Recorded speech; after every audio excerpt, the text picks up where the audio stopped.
Welcome back to another episode of Action Toon Bros. Whoa! Hey, this is your host Matthew Lewis. And this is co-host Ben Sturgeon. And we're back again with She-Ra and the Princesses of Power. Ooh, wow, yeah. I mean, look, it's no mystery that it's been a while because you probably haven't been uploading, at least She-Ra, in quite some time. For them, it's going to be a couple of weeks, but yeah. Well, I mean, okay, fair enough, but still, for us, we're not gonna be the man behind the curtain. It's just like it has been quite some time, yeah. But. Good news for all of you, since we're doing She-Ra, we have returned with our two very witchy co-hosts, Tara and Kaylee. Yo! Tired of shit. Oh, yeah. I get That's that. the vibe for this season. I have a pearl that exhausted. looks like an egg. And now it is mine, because I'm whatever those, Struthia mimus, my egg. Really? Yeah, Oviraptor, dinosaur, maybe? that's still eggs. You mean Oviraptor?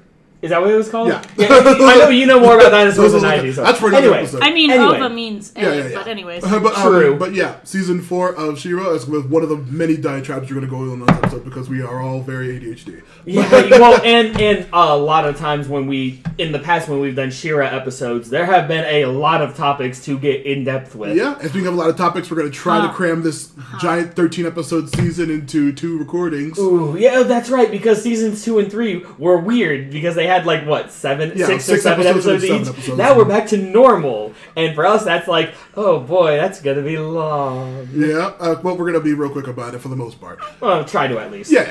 And, well, either way, so yeah, 13 episodes, just thoughts beforehand. Wow, I forgot how heavy this was. Because I had to rewatch it for this. Same, I had to rewatch it a couple times. Oh my goodness, I forgot how heavy this gets. Yeah, I was going to say, controversial take, but, Catra, after this season, I understand, Kaylee, where you're coming from with that. She, undoubtedly dropped in my estimation to, maybe my third or fourth favorite character because of some of the other arcs the other characters go through during this specific season. But that's going to change next season, but that's, future talk, so fuck that. I absolutely loved this season. I loved how dark and serious and, almost dour it was compared to the last couple of seasons. Right, yeah, don't get me wrong, season 1 was great. It's like, okay, magical girl animation, it updated, because, She-Ra used to be an 80s thing, yeah. Oh, the 80s. But yeah, so it's like, it's, kind of bright and chipper. Season 2 had moments, but, it was still bright. Season 3 had some moments again. It was like, and then this one, I'm just like, season wow. 3 ended a little bit darker, because and that's why I said it was still, bright and stuff, but then it did get darker. And then this one, I'm just like, wow, do I need to turn on more lamps or something? I feel like it just got dark even more. Holy crap, man. The edgiest chapter. Yeah, pretty much. But I wouldn't even go that far because this is actually tasteful. Oh, yeah. I'd actually say that a lot of the sadness in season 4 actually comes from a lot of Glimmer's actions. Behavior? Yes. Oh, yes. As well as Catra. But we'll get into that. It's always Catra. Yeah, because I know that a lot of people this season did not like Glimmer this season because she not takes a turn. A lot of people say it's in character for her and it's rough, but she goes through a lot of shit and she really fucks up a lot. But oh yeah, absolutely. But that made me like Glimmer more honestly than the last couple of seasons where she was just kind of an innocuous I like this one character. Yeah, but we'll get into it. We'll get into it more. Actions. But this is the season where kind of my respect for her and my I understand where she's coming from kind of thing for Glimmer itself, or herself as a character rose actually because she was always a side character to me, but this is where it actually got serious. Oh yeah. But my opinion for her just tanked in this one. I understand that she basically had to take on the mantle of being the queen, and that a lot of that comes with responsibilities. But at the same time, she's still acting like it's a game. Yeah. And that her decisions aren't going to affect other people. Well, we'll get more detailed into that. Well, actually, Kaylee is right on because episode 1. The coronation. Really? Why the hell would you even We're already on episode 1 and you're fucking this up. You're supposed to do it in sync. Episode 1. I'm gonna kick you. The coronation. I was trying to line up with you. I'm looking at you trying to get a visual hit and you're doing nothing for me. Okay. 3, 5, 1, 2. The coronation. Hell There yeah. you go. Bam. Wow, you That's even how we sucked do at it on the that. Action Toon Bros. Hey everyone, this is Action Toon Bros. Disclaimer: we are not professionals. And we have turtles. Ooh. Was it a Hey, different mermaid show? stuff. Yeah. So this The coronation opens up with Glimmer wigging with a new sassy haircut. getting prepared, dressing up, and everything like that. She's got her like short hair kind of thing going on now. Randomly taller. Yeah. And but some just time passed between her mom dying last season and now. so that's still weighing heavily upon her. Yeah, she's very upset, but everyone's trying to be like really chipper. Bo, of course, is just doing whole friendship. Bo is literally being the only person who's like, "Hey, happy, cheery," and Adora and Bo are like, "Let's not mention the whole thing about her mom because that might hurt her." Yep, Castaspella is there trying to help her because it's the coronation of her I will never queenship. get over that name. I love I will Castaspella. never get over that name. But yeah, like the first big thing is just like, "You're needed in the war room. Hurry up! Like you need to make a decision." And she's like, that one," and you find out it's a cake. Yeah. And it's ice cream cake apparently. Oh yeah. But everyone's getting set up for this big coronation. Yeah, thing. the big party's going to need flowers, so obviously Mermista's going to be in charge of that. We need someone to invite guests in, welcome guests. A bouncer, So yeah. you need a bouncer who is a small child. yes, a small child. To be fair, she Frosta. could do it. Frosta is the fucking. Oh, dude, toughest absolutely she could. And hey, don't worry, we also had entertainment with Swiftwind and but either way, but everything's going, and every time Glimmer's kind of like feeling like this is all going so fast. Yeah, kind she's of thing. very depressed, not really. moving And along with everyone's like, "Don't worry, we'll take care of it. You relax." And well, in typical fashion, everything's a mess. Yeah, everything keeps screwing up. Everyone's upset and angry and fighting and fighting. And then Glimmer literally just puts her foot down and is just like, "Guys, I just want this day to get over with." Yeah, let's just do the weird quest. So that Because apparently there's a weird quest thing that Glimmer has to do to become queen. And yeah, Adora's like, "Oh yeah, quest. We're great at that." And then Bo's like, "We don't know about that. We're not great at quests, but let's do this." But then we go all the way back to the best part, also known as the Fright Horde, Zone. yeah. Back to the Horde, Fright Zone. where in Hordak's little sanctum area, everything's in shambles because the portal failed. Yeah, and also Entrapta. As far as he knows. Yes, to him, Entrapta betrayed, and so he's a little heartbroken because he may be a robot, but he's got a heart. He's not a robot. He's a weird cyborg man. Yeah, he's a weird something, but he's got a heart in there, and Entrapta was the only one who could tinker with him for that. Or was she? Because she obviously didn't care about him, as Catra explains to Hordak. Yeah, she never loved you. She was betraying you. You dummy. Yeah, You suck. she betrayed you. Literally, to the point where she's like, "Yeah, Entrapta," and Hordak's like, "Why'd you say that name? We agreed we were never going to say that name in my presence." Yeah, it was like Scar, pretty much. He's Never very mentioned upset. that name in my presence. Yeah, he was very, very upset, and she's just like, I said, que pasa? yeah. Um, But yeah, he's really pissed, and she's like, "Oh, okay, we're gonna just destroy all of Entrapta's equipment." She threatens very meanly to Scorpia, who's just trying to be like, "Hey, we're gonna go save her, right? I mean, you didn't mean to send her off." You didn't mean to send her to Beast Island, right? Right. Beast Island, the place where nobody returns. And Catra is...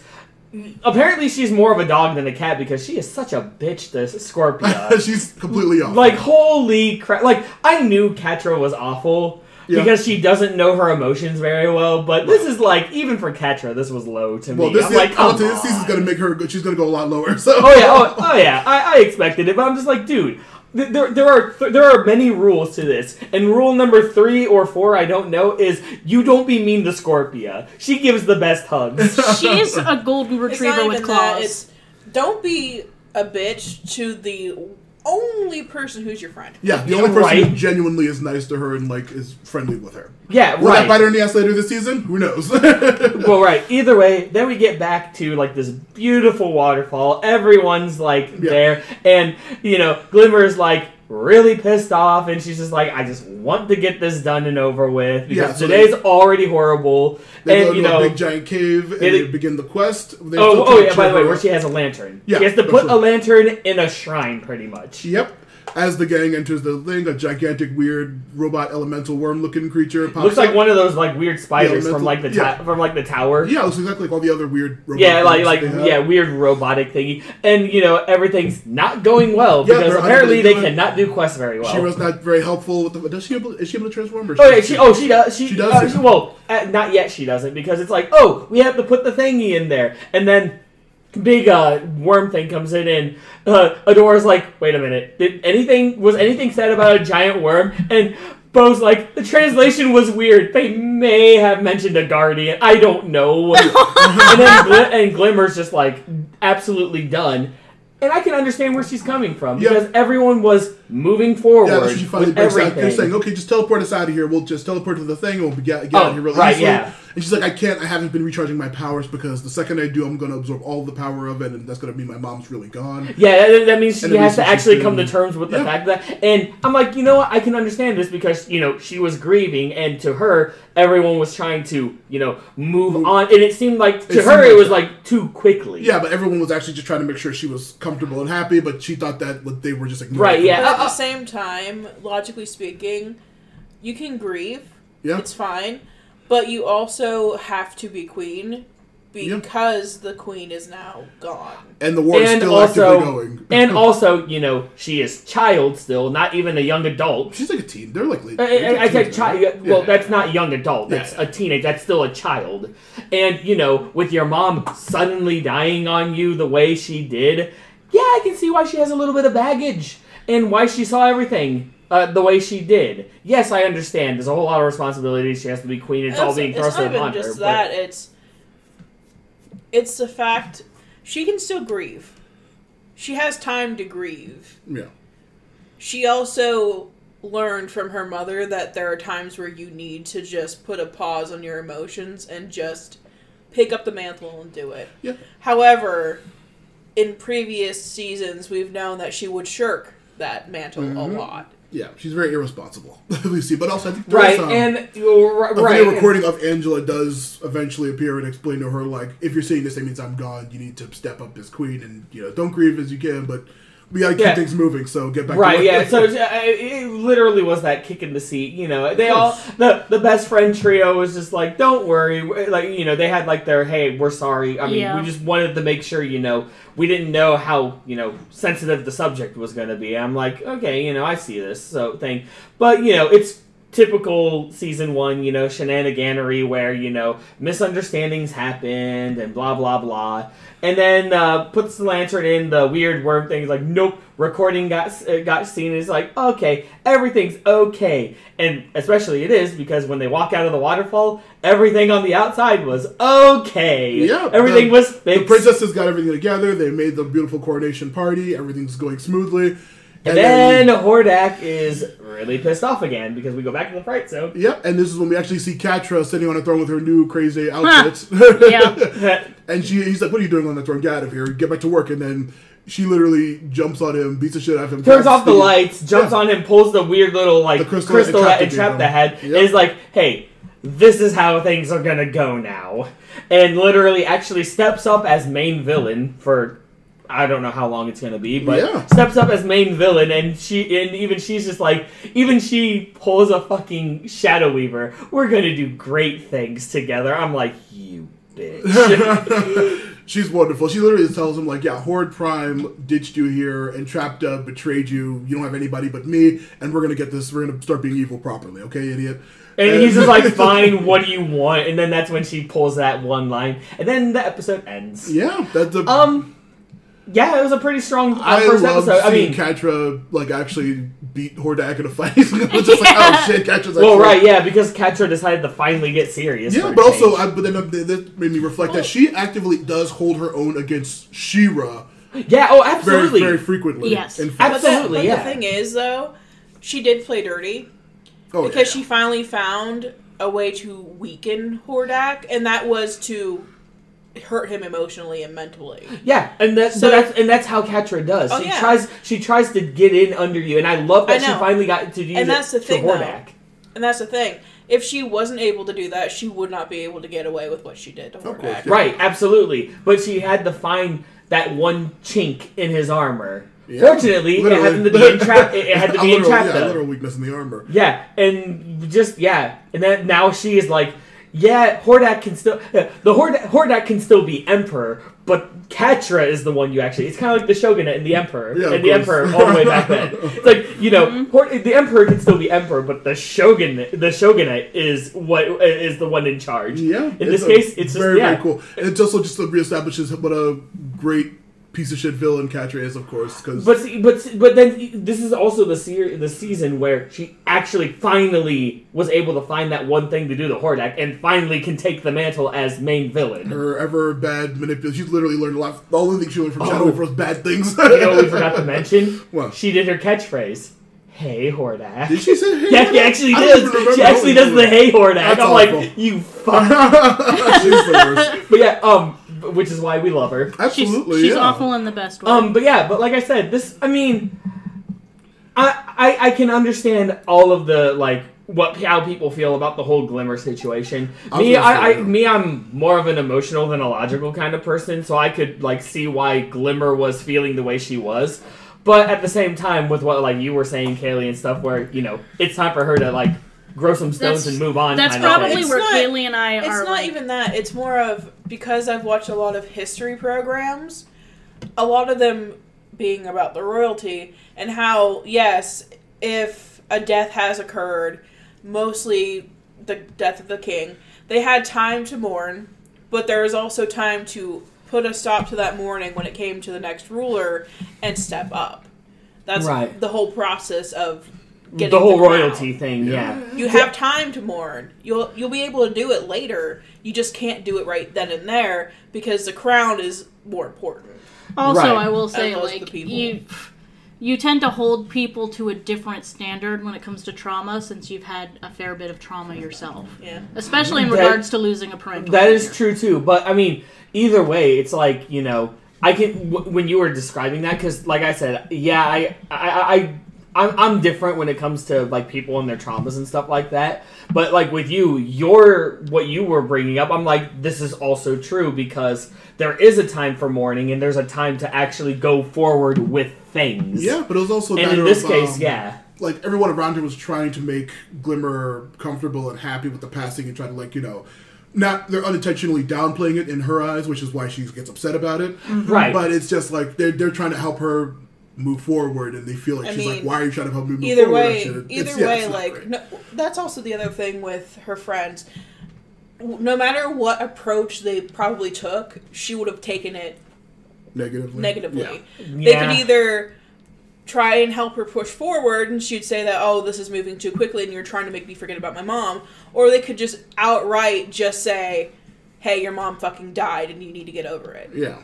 The Matt Lewis approach. Yeah. No, that's terrible. No, that'd be the Kaylee approach. Are you kidding? Either way, like, fair. Yeah. No matter what they did, they could have tried to ease her into the whole thing. They could have tried to like, just push her immediately into it. They could have tried even, like, doing a half and half where they were easing the way for her to take up the mantle. Yeah. While also just being like, hey, you're the queen now. You have to stop.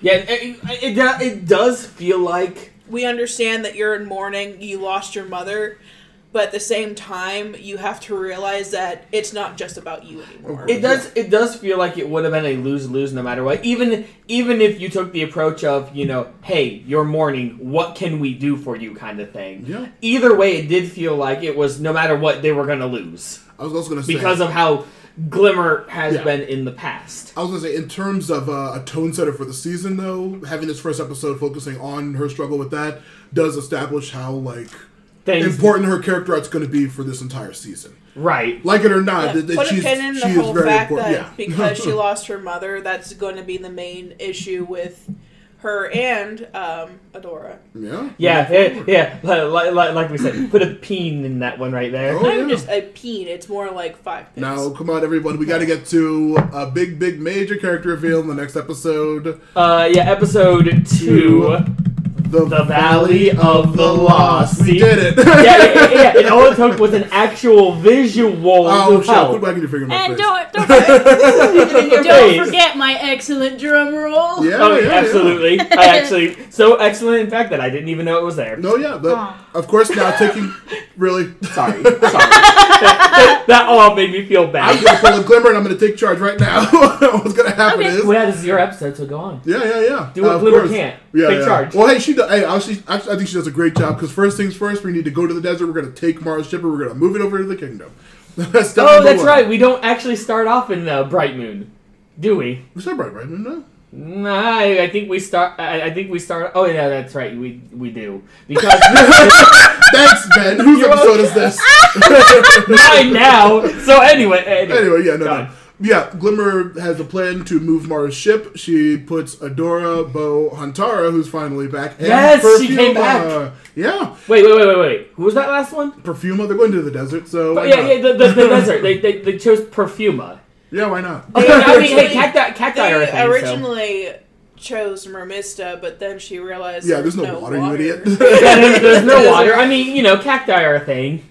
Yeah, it was like, okay, fine. They're gonna, So yeah, we'll get Perfuma because she's cacti. she's seemingly a little bit nervous. She's just like, oh, are you sure somebody else should do it? And like, no, you'll be good. Yeah, you'll We're be gonna fine. get Mara's ship. Don't worry.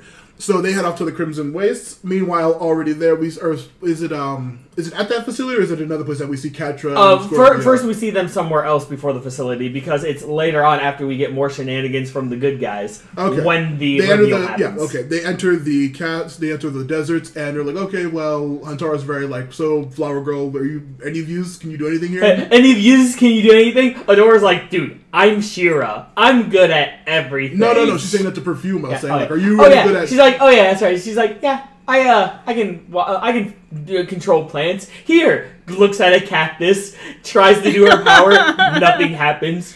Tries Oh, I it felt again, bad for it her. expands. Yeah, it gets, like, and then really- it blows up in her yeah, face, the literally. I'm cactus just like just- sitting here. I'm like, what? Like when I watch Poor this, I'm baby. like, you can do all of the. I was like everyone else, like, Yeah. dude, this is your thing. Yeah. What are you doing? And I mean, they're also mostly water, so it's probably just she's not used to their well, cellular I didn't structure. think of that when I first watched it at the time. I'm just like, Fair. she can control plants, and the cactus isn't giving her issue. What? Yeah, it's very not doing well. She's unable to control cactuses, and she's just like, yeah, for some reason I have It's trouble. supposed to be a joke because Yeah. cactuses are easy to take care Very, of. very easy to take care of. But she just, for some reason, can't. She doesn't make them get all weird bulbous and explode their needles everywhere. I think our aloe vera is actually like 2 feet tall. Anyways, continue. Nice. Yeah, we've had a lot of cactuses at our house, too. We used to raise them in our whole apartment, actually. But, yeah, Hantara meets up with an old friend of hers, and they're saying, okay, so the Horde is still here. They've taken over the Crimson Waste, because remember, last season when Scorpio was just like, Wildcat, why don't we just like look and stay here, take over the Crimson Waste, it'll be great. And then Catra, of course, flips that last second and says, no, fuck it, we're going to destroy everything. But now the Horde is still there. They're moving crates back and forth. This is when we see Catra and Scorpio. Scorpio is like, acting kind of more coherently than usual, More but coherently, taking more overtly her, flirty. Yeah, well, that too, being extremely flirty with Catra, and actually, not really being like, Scorpio. but whatever. She, weird things have There happened. was Maybe she has a originally moment. a kiss plan. Yeah, we talked about that when that Yeah, was yeah, gonna yeah. happen. Yeah. But anyway, and then all of that happened, and then all of a sudden, as Catra's like, "What is with you? What are you doing?" All of a sudden, you hear, "Hey, Catra." So and it showed up. It's Scorpia. Scorpio. It's just Scorpia, and even Scorpia is looking at Scorpia, being I like, always "Wait, knew what?" I was missing. Yeah. Wait, Yeah, I have a so- twin. Oh, I always knew I had a twin. Yeah, and all of a sudden, I'm just decided knew it. Someone could fill it. Oh my god, what And, happened? of And course, then- Catra- yeah, Catra Scorpio and just- Catra look at each other like, and Scorpius is like, no, I got it, shutting up. And Catra's like, who are you? And then Scorpia turns into Catra. yeah. And then Catra turns into, I forget, like, I think they turn into something else. Yeah, no, I think that they turned into like some random soldier. Like keep like. Oh yeah, it was transforming like, over and over again. and then last one was Eventually, Catra. And they- Catra's like, wait, what? And then we get the best reveal, because as Catra, this other Catra is just chit-chatting like, hey, I got something you want. And Catra's like, can you, like, not be me? Yeah, it's and very he's like, weird. oh, sorry, I got too into the role. Hey, Kaylee, who do we get introduced to? It's my My baby. Yeah. Double trouble. Good old Double Trouble. Double Trouble. Oh the my best god. character of the show. Because they're non-binary. Yeah, they're non-binary. But it's like I love how they just get introduced being the sassy bitch who is really who's a theater kid in college. Very theatrical. And they talk about how they don't just turn into a character because they can shift into anyone they want, but they like to know their character. They like to get a feel for the character, so anytime they transform, they are whoever they transformed into. I'm like, I like this. And they're like, hey, now just remember something. You need something from me, and I can help you for a price, of course. Yes, as long as you pay. And it's just like, alright, cool. And Cat's just like, you said you can be anyone, right? This is when we come back to Hantaro's friend, who I believe is a reference to Beastman from the original He-Man series. So probably. He looks like someone like that. Yeah, I believe it looks like the same race. And, it's just like, hey, don't worry, I got this. Hey, who wants to buy anything from this place? Hey, yeah, you're right. Get in here. Hurry up, get in here. Yeah, and then, of course, seconds later, they betray. And moments later, it's like, hey, Hantaro, you forgot the main rule. Don't trust anyone. Yeah, it's like, they're in here. Yeah, they're in here, and then they get attacked. Then it's like a long sequence of them running and hiding from the Horde. Eventually, they do break out in a huge fight. Of course, She-Ra's just whooping everybody's butt, and then Catra shows up. Oh no! Oh, it's just like, Catra! Yeah, it keeps She-Ra there while the Horde continue to take shit out of the Mara's facility, Mara's ship and everything. Yep. And as all of this is happening, Hantaro's like, you got to be able to move this ship. I can't work with cacti. Look, I'm wrong about a lot of things. Hopefully, I'm wrong about you. Yeah, we also Hantaro has a whole arc about like her friend saying that she's become soft because she's joined the princesses, and she's being really self-conscious, along with Perfuma being very self-conscious. Right. But then, after all of that happens, Perfuma notices something. Yeah. They're underground. And Hantaro's like, you just now noticed this? Yes, of course. Guess what's underground? Roots. And then she starts controlling the roots easily. Yeah. In which case, she's just like, holy crap. Cacti have a really, really heavy root system. I love cacti. Yeah. And easily starts lifting the ship up as She-Ra is fighting Catra. Yeah, and some rocks are falling down and stuff. And this is when we get the payoff from last season when She-Ra was gave Catra that I'm done with you. I'm never gonna deal with you again. Look, she just immediately whoops Catra's butt and catches her in a wall with a weird cage thing and says you stay here. I'm gonna deal with you later. I'm thanks for being a distraction. Yeah, I'm done ever trying to deal with you again.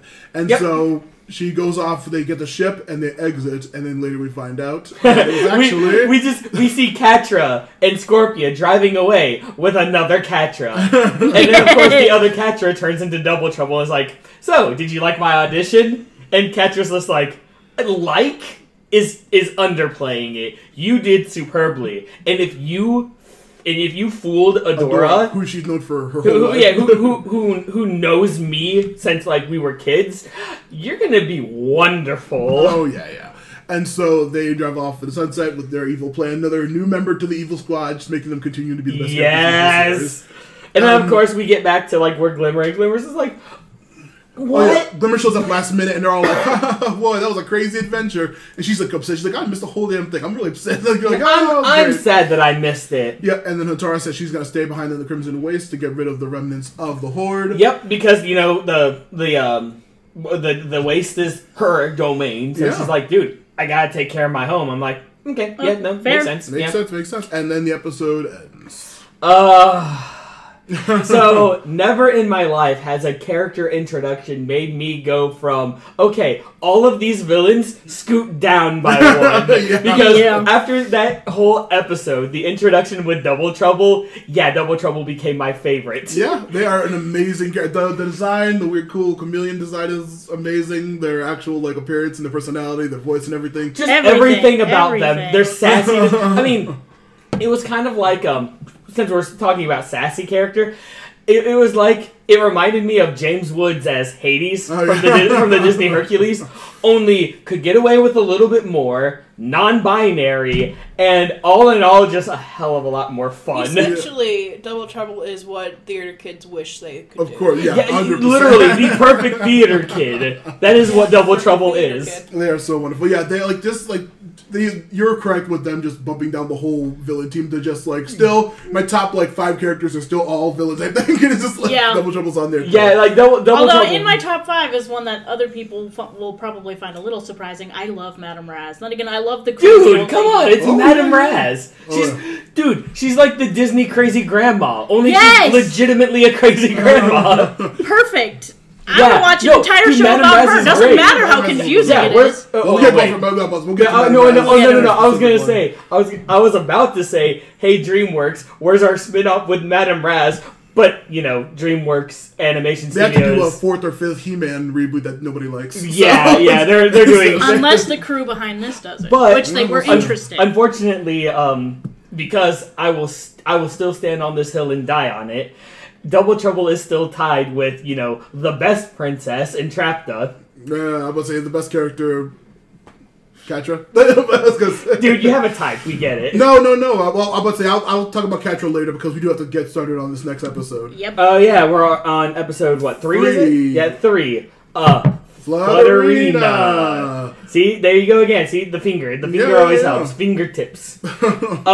So we actually see Catra sleeping. Yeah, she's without her headband on the first time we actually get to see her. Yeah, well, she's crazy like, hair. she's got like a regular ass like pajama shirt on. Well, a shirt because it's the Horde, and she's just tossing and turning, and she has like a very very big nightmare. Yeah, a nightmare about all the stuff she's done with Entrapta and with Adora, just everything being terrible and everyone hating her and her just being like repercussions for a little bit from what she did last season, of course.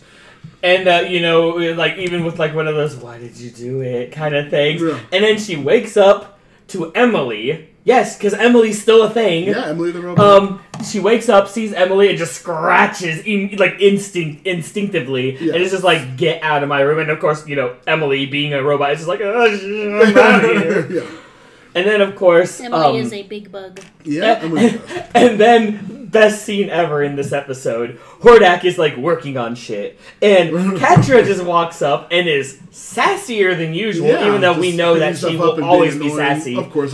But in a more annoying tone, and even Hordak is like, What do you want? dude, What are you doing again? dude, get out of here, or else I will. And all of a sudden, in the background, you just hear clapping, and you see Catra Another appear, Catra. and Catra's like, "Hey, did you like their performance?" And Double Trouble just appears Yeah, in their normal form, and it's like, "I'm sorry, I know I shouldn't have done things like that, but I needed you to see how well I perform. What'd you think of it? Yes, I'm open to constructive criticism." He's like, "Oh, you're a shapeshifter. That'll be useful. That'll be useful. Don't ever do it again, or I will murder you." Yeah. Fair enough. Fair enough. Yeah, Catra's just like, Double Trouble's going to be an immense Gosh, help. I just love Hordak. Hordak's just like, that's useful. Don't fucking do it. Yeah, right? It's like, you know what? I can't deny that you're going to be useful. Just don't you fucking do that again, or else I'm going to... Yeah, but I love Double Trouble like in that scene there, like hiding behind Catra, like, oh, scared, like still being Scary. Yeah, still being a little piece of shit. But yeah, this is when we finally Catra has some kind of big scheme in mind, and this is when we cut to the village of Catra has a Alberon. scheme? I know, right? What is she? Carmilla from freaking Castlevania. What's the scheme? No, because she's not as elegant. Well, yeah, you're right. Yeah, I mean, look. I never described Catra as elegant. Yeah. Carmilla may not be my favorite villain because of her typing that you are just all for. But let's be honest, Castlevania Carmilla, way more elegant, way more classy too. Well, yeah, if anything, that least word I would ever describe Catra as is classy. So. Hashtag Girl, Carmilla did nothing wrong. that whole thing of girls from Castlevania, the vampire Yeah. ladies. Yeah. The vampire ladies. Oh, Anyway, yeah. It's I'm insane. not a lesbian. What are Hey. you talking about? Hey, but you and I can agree on this one. Striga. Striga's the best. Striga, yes. Oh, we should have had you on for the episodes. We But, should have. Oh, we well, didn't well, think about that- that. well, Anyway, fine. back to Blah, blah, this. blah, blah. Elberon, these weird moth people. They're very pretty.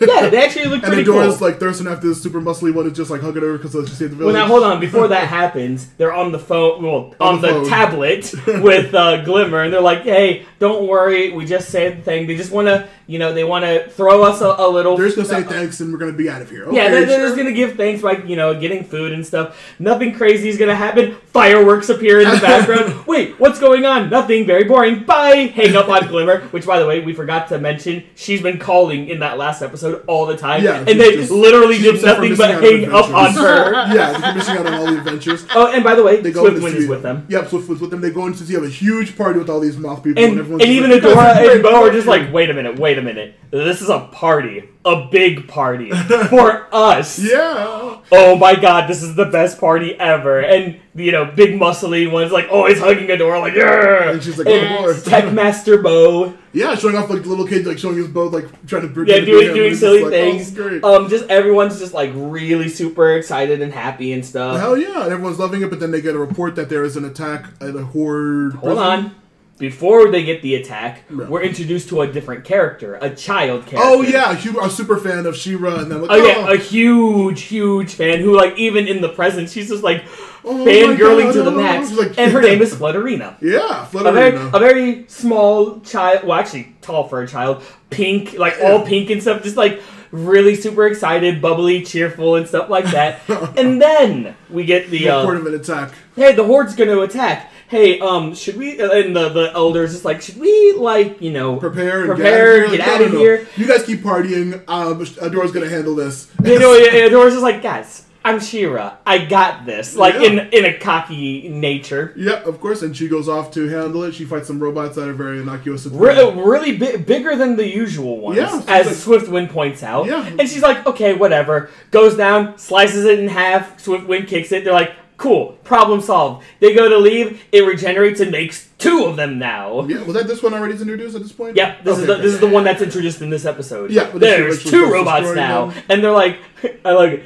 Because Adora's like, yeah, see, that was a piece of cake. The robots reappear, and Swiftwind's like, does cake just regenerate and become more cake after you're done with it? After you cut it? I'm like, oh.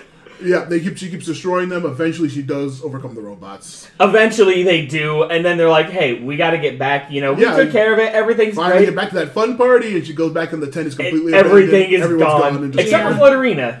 Yeah, Flutterina's she was there. Like, oh my god, there was a huge attack, and everyone was taken. We got to save them. Yeah, and and Adora has like the whole thing where she's like, "Dang it, I fucked up. I need to do this," and so they find a horde outpost. Yeah, it's a weird little prison thing. Really cool design little prison. Yeah, it was. Because we cut to that where Bo wakes up and is like, hey, where are we? And feels his back for his quiver. Where's my weapons and stuff? And the elder's like, yeah, the horde took all of that away and locked us in here. And everyone's like, no, Tech Master Bo can't do anything because he doesn't have his tech. And Bo's like, listen, I have this thing. It's called a brain. I can help you all out, but we need to work together. Don't worry, everybody. We have this. We're not going to... Let me give that little toy Bo, kid. I'm going to get this out of here. Not yet. That's outside. He's still making plans, but we do see Catra is overseeing the prison and waiting for She-Ra to eventually show up. And guess what? As if on cue, She-Ra shows up. Swiftwind and She-Ra... Or Swiftwind with her, correct? Yeah. Oh, yeah, of course. Swiftwind and She-Ra and Flutterina appear. And, of course, it's like, hey, Flutterina, go hide somewhere. We're going to go in here. Because, here, looks at the map. Okay, prison's supposed to be right here. They go to where the prison is, and there's no prison. Just more of those big robots. Yeah, they continue to fight and destroy more of them, but she's actually getting tired at this point. Yeah, this time she's getting overpowered because they just keep splitting up and, like, things. And, of course, who's there but frickin' Catra being like, yeah, wonderful. Did we get a hit, Dora? No, I don't think we do this time. I know, it's crazy. Yeah, crazy, I know. But, she's like, oh, look at you with that holier-than-thou hero thing. You were never good at traps, though. Wait, what? As if on cue, trap. Yep. Electric field that She-Ra and Swiftwind cannot move in. Yep, they are trapped. And this is when Bo makes the little kids thing and uses... all of them are about to flee. Oh, that's what... Yeah, because Flutterina fled to fled. So all of the villagers and Bo got out. Flutterina appears and says, "Hey, She-Ra and Swiftwind are in trouble. We need the help." They're captured, yeah. Yeah, and so Bo's just like, goes over, sees all of this, because at first Catra was like, yeah, your friends are not going to be able to watch this happen. And then, as if on cue, I've been saying that a lot this time, Bo and Flutterina appear, and he's like, oh, never mind, it looks like your friends did decide to show up. And then Flutterina's like, hey, look up there, sees a cannon, and all of a sudden Bo's like, huh? Oh. Kid hands him toy Bo. Yeah. And he's like, I got this, kid. Shoots the tiny toy. It's just like a really shitty tiny shoots it. Even Catra, it even shows Catra sitting there bored, what are you doing? What the fuck's that supposed to be? Bounces off very weakly off of wall. Somehow hits a button. Presses button beside gun, and then it wasn't a cannon. Per se. It was a confetti cannon, and as all the robots are locked on to She-Ra and Swiftwind, the confetti gets in front of them, and they're like, what do we lock onto? And then, of course, She-Ra uses magical power. Reaches over the Swiftwind. They have the bond trademark, their big secret bond, and break out, stop all the cannons, stop all the big giant cool fight scene. Everyone's happy. Sort of fight scene happens. Catra runs away, escapes as usual. As usual, everyone's happy, and towards the end, they're like, hey, we can't thank you enough, and even Adora's like, dude, this happened because I got cocky. I need to be better about that. Yeah. And Flutterina's like, hey, I know I'm a kid and I know I'm small, but I think I'm ready to join the resistance. And for some reason, they see this child and they're like, you know what? We'll be okay with it. Yeah, we got Frosto. We have another kid, so child labor, everyone. Yeah. Join Flutterina, and they head back to Bright Moon. And as that's happening, we go to the Fright Zone, where you see Hordak working. And Catra walks in, and Hordak goes, hey, did it work? And Catra's like, oh yeah. They're never gonna know what hit them. And you see Flutterina looking at Bright Moon as they get there. And Thriller just turns the camera like, before that you even get the eyes where you get the side blinks. Yeah. The lizard blink. Yeah, the lizard blink, and it's just like, oh no.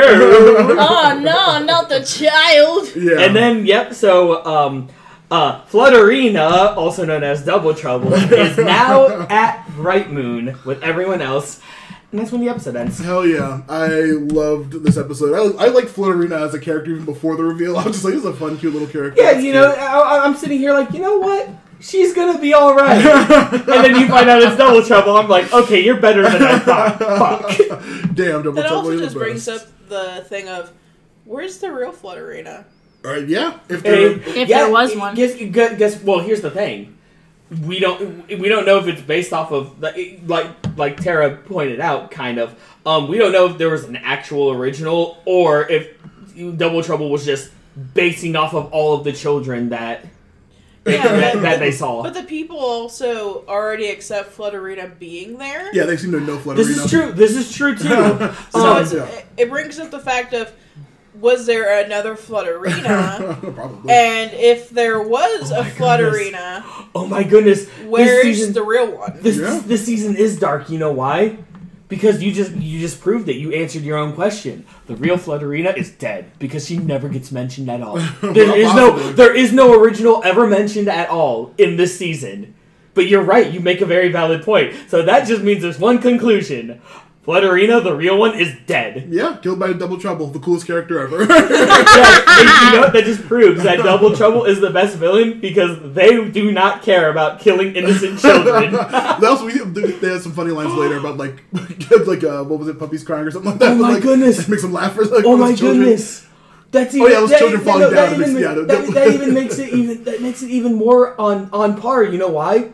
Flutterina is a moth. Double Trouble's a lizard. Oh shit! Yeah. Double Trouble ain't Flutterina. Fuck! Damn, Double Trouble, you're the coolest. I mean, the other thing could be is that the actual Flutterina is now imprisoned at the Horde at Fright Zone. Right Zone. Yeah. Probably. Yeah, that could be too. You know, if we don't want to go the fun dark way. I don't want to go with murder. Yeah, well, but you're right. Murder. Child could very well just be imprisoned somewhere. Yeah. Or just lost in the middle of the woods with no way of finding home. Who knows? No, even better. She was better. she was like trapped somewhere, and now she goes back to the village off screen, and everyone's just like, "Wait, you came back? What?" Yeah, I thought you were going with them. What are you talking about? Like, let's not follow up on it. It's Hey, fine. but speaking of villains, we should get to this next episode. Obviously, this next one's probably going to be fairly quick. Yeah, the fourth episode of season 4, Pulse. where The oh, rebellion boy. is struggling against the Horde. These new robots are really kicking their butts. Yes, but who do we have here this time? We have Flutterina? Adora. No, we have Adora. We have Bo. And we have Spinnerella and Netasa. Yeah, but also they seem to know, like, why every single transport has been hijacked. We are getting our butts kicked. How do they know all of our plans? Yeah, how do they know everything? Where, as that's going on, you know, we get told... Yeah, oh, well, maybe. Who knows? not yet. But yeah, these new robots with like the super pulse robots are... Oh, no, that's a little bit. But yeah, all the transports keep getting destroyed. Netasa and Spinnerella are very cute this episode, like trying to count kills against each other, and they're very adorable. Yep, and of course, you know, Flutterina's like, I want to do mission. And he's like, no, not yet, child. No, just sit down on all of our missions, Flutterina. You're perfectly fine. Yeah, just sit in on them. So these are the plans. We're going to do this, and that. And of course, Flutterina, when they're all going back to their tents, Flutterina looks around and is just like, side blink, okie dokie. Yeah, goes up to their tent. Hey, girl. Yeah, calls Catra, and look, some of the funniest calls in the episode. Dude, right? Every time Because- Double Trouble calls, they're always like being so silly. Yeah, well, I just love it because it's just like, you know, at first Double Trouble's just like, you know, oh, this and this and this, and Catra's just like, dude, just tell me what's going on. Oh, all business. Come on. So sad. Live a little. It's just like, dude, seriously, what's going on? Yeah. Give me a report. Okay, well, this is the next plan. They are going to be at this base. This is where they're going to attack. Flutterina is. Double Trouble is just completely telling every single one of their plans to Catra, so the Horde is completely up on everything that they're doing. And this is when they finally do initiate the new robots that they are, their new plan. Yep, the new plan. Yep, a new giant pulse robot that's like blasting the forest all over the place, and they send the whole group there. I think this is also when the first time Double Trouble shows up, they tell Catra, the heart of the group, of course, as you already know, is Bo. We take out Bo, it'll split up Glimmer and Adora even more. Yep. And so when they send the pulse robot out, it's kicking everybody's butt, but eventually Bo does get like seriously injured by Yeah, it. he got hit like right in the abs. Yeah, right in his tender little abs. Yeah, right in his abs. Knocked out. And you know what? It proved something. No? He doesn't need ab He on. does. He needs to cover his midriff because that'll you know his why power. he got. That'll you know, his power. No, You remember? no. Here's the problem. In the Here's the Ultimate problem. Universe, you do something with But here's the problem. You can't damper his power. The problem His is midriff you know explodes. what happened? He got hit in the midriff and he got injured. Yeah, it's his power, but it's his Achilles heel too. That's true. Or in this case, it's his Bo's abs. Yeah, Bo's abs. Bo's midriff. Bo's tum. Bo's His tummy. tum. His But anyway, yeah. So he gets injured, and they go back to Bright Moon. Yep, where he's, Adora like, vows resting. to destroy all of these robots and get revenge for her friend. Glimmer is saying, like, I need to help. I'm not doing enough. I'm just, like, sitting And they're here like, dude, struggling. and they're like, dude, you're the queen. Yeah, You have to sit just stay here here. and not do anything. When a guard comes in, it's like, hey, Queen Glimmer, we need you back over here. And Glimmer's like, all right, fine, you know, getting a little aggravated by Yeah, all of this, but after not Bo's- doing anything. Yeah, after Bo's injured, she's like, finally, you know what? I need to do something. I need to go to somebody who we can trust. I'll go ask Shadow Weaver. She's been sitting in the castle. And as they walk Someone out, we can trust. and I like it. 'cause- Hey, lady with a creepy name. Exactly. Hey, lady, who I've literally been told is extremely abusive and was ex-Horde, Yeah. who is still Horde. She's But seriously an evil person. But as the guard is taking Glimmer out, Yeah. you see Green Eyes. Yeah, double jump. Oh. Double trouble. At it again. On the double. Yeah, but Yep. then she starts. And then, so Glimmer yeah. starts throwing magic from Shadow Weaver, Which is great because it's like, Shadow Weaver, what are you doing here in this garden? And she's literally pruning roses. She's like, I'm gardening. It keeps me sane, you know? And it's like, hey, so yeah, what can we do? Oh, no, sorry. This is the first time where she's like, tell me what the Horde's about. And, you know, she's like, I mean, right now, I don't think you should be worried about that because, I mean, you're Queen Glimmer. Yeah, sure. And your father, Micah, yes, I get it. Very powerful sorcerer dad, Angel Mom, I get it, I'm not going to be as good as them. And she starts to walk away, and it's like, yeah, you're right, you're not going to be as good. You're going to be better. And I'm like, uh-oh, Shadow Weaver sinking those hooks. And then Glimmer just leaves at this point. Yeah, but eventually they do, Bo's recovering, and this is when we get the funny scene with Double Trouble talking to Catra, transforming in all of them like, no, like, my abs. I mean, why do I not cover my midriff? Oh, I'm Adora. Yeah, and then Catra like, actually fucking turn into laughs. Adora again. do Adora. I'm Adora. Yeah. Oh yeah, Catra finally, because in the first call, Double Trouble was like, hey, you're supposed to have fun, and Catra's like, this is war. You can't. It's not like it's a sin to have both. Yeah. And then in this one, it's just like, look at you. There it is. There's you having fun, and Catra's like, you know what? I think I actually am. I'm like, oh, look, and it took a sassy changeling to just make you to make you like open up a little bit. Just a little. We get Adora, Spinnerella, and Natasha looking for this pulse thing again. Yeah. And where Spinnerella and Natasha are kind of arguing with each other. Yeah, they're a little bit of a fight. They're a still couple along, spat. Yeah, but they're still pretty civil with each other for the most part. They're civil, but but like you said, a couple spat. Is when Spinnerella gets injured? Yeah, because a whole bunch of robots, because there was an ambush. Another ambush. Yeah, a whole bunch of robots there. They dodge out of some of them, but there's even more. Spinnerella pusses Actually,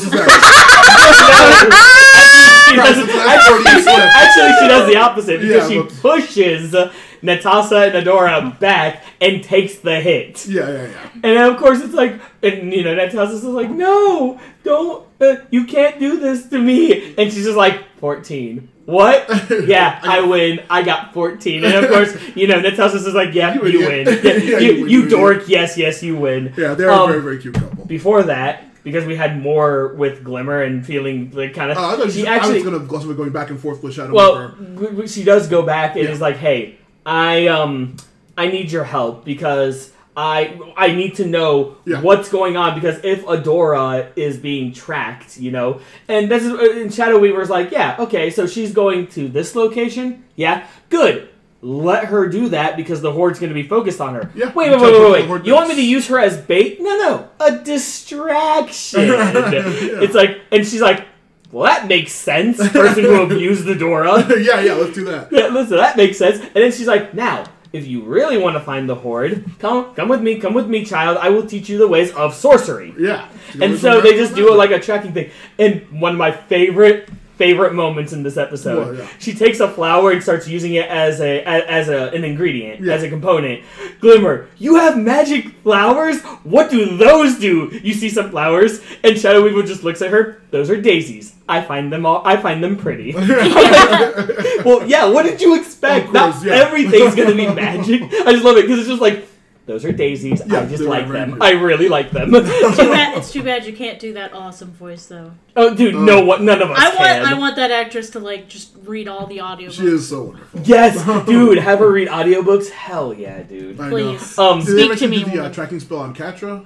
Yeah, they do to the Horde base. Okay, yeah. And then Glimmer's like, cool, found the Horde base. She goes alone. Yeah, which is a very funny. I thought this is one of my favorite lines. When Catra seems like, what are you doing back here? What are you doing back? And then all of a sudden just gets attacked. Shit. Oh, it's actually her. Oh, it's you. Yeah, that's and then very I love funny. it because, Glimmer's actually, they have a cool little fight scene. A really good fight, Actually tackles Catra. Catra bites her, and then she goes, ugh, you even taste like glitter.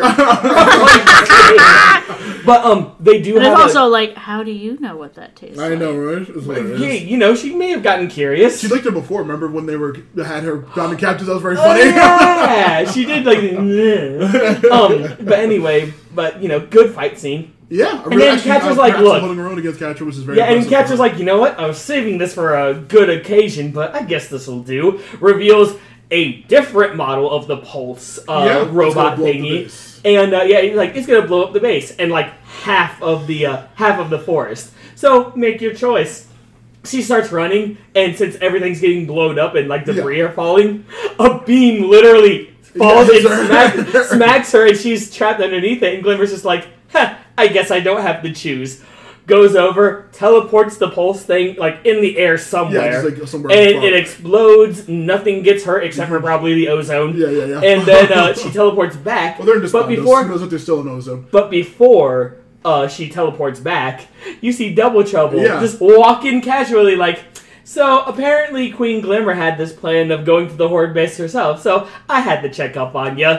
Yeah, hey! Double Trouble! Like, my friend, Double Trouble. Took you long enough. And, they leave casually because, badasses don't look at explosions. Well, yeah, no, also, but Double Trouble is just like, hey, I didn't check on you. And yeah, Catra is very, like, happy. Like, oh my god, thank you for coming back to save me. But then she gets serious, and then, like, of course, I got to keep my meal ticket alive. And she kind of gets upset about that. Right? It's like, oh, they're not really friends, but still, it's a good Yeah, and then, of course, they walk out, and, Glimmer's just like, yeah, I'm not going back here because, Yeah, she teleports back. But then she teleports back to Adora and the crew, and, actually does some badass things, and it's like, hey, don't worry, we got this. Glimmer, what the hell are you doing? You're supposed to be back at Bright Moon. She's like, look, I have to be a queen now, and I get it. Sometimes as a queen, you gotta sit on your ass and do nothing, but I decided I want to be that queen that goes out and helps my people. Yeah, and they're kind of like, are you... Well, they're kind of like, are you sure about this? And also, and she's like, she's like, don't worry. Shadow Weaver's been teaching me magic, and they're like, oh, no. Adora's immediately like, what the fuck are you talking about? Like, really no. And even Bozo's like, I don't know about this. And she's like, oh, don't worry, guys. It's going to be great. Okay, bye. And she like,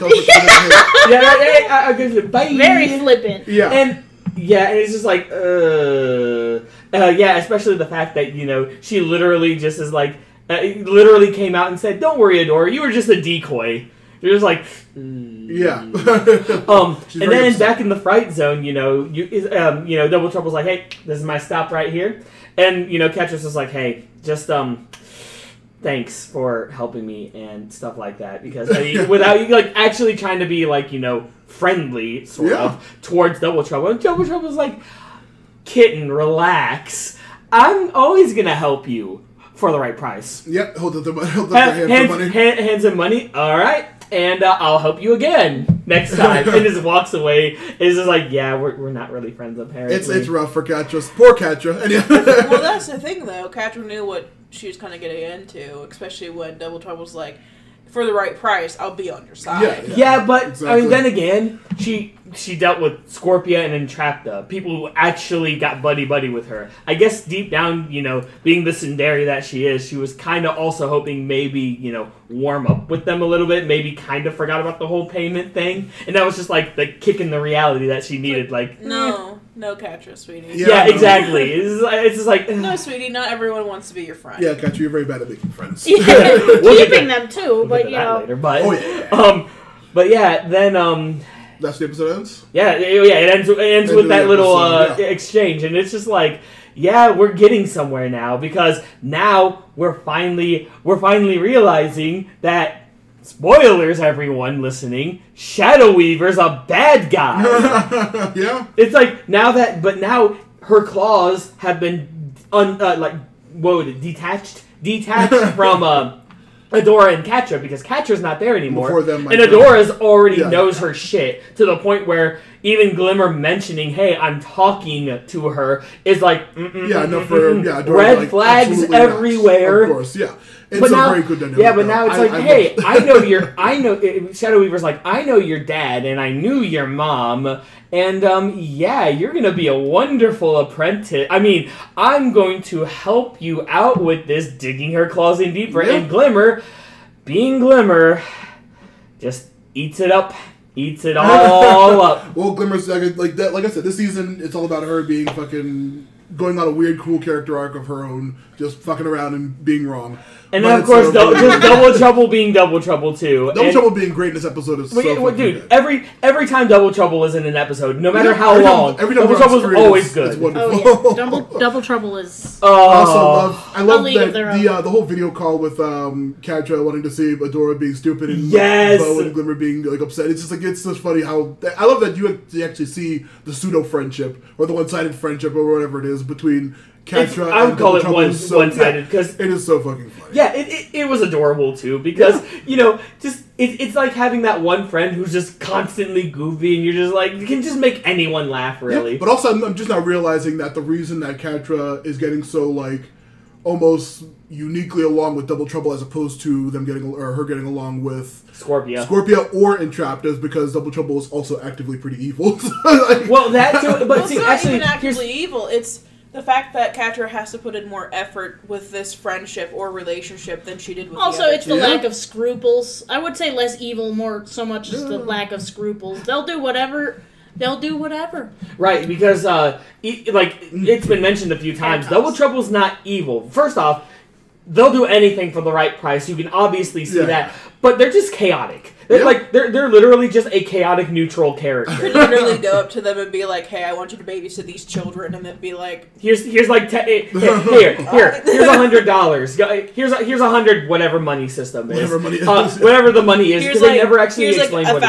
$1,000. Yeah, you watch these 3 kids, and then just like, okay, be these 3 kids immediately turns into whoever it is, like whoever the mom is like sold. But yeah, and also. The other reason why I think it worked, like, Catra was a little more easy to open up to Double Trouble than Entrapta and Scorpia.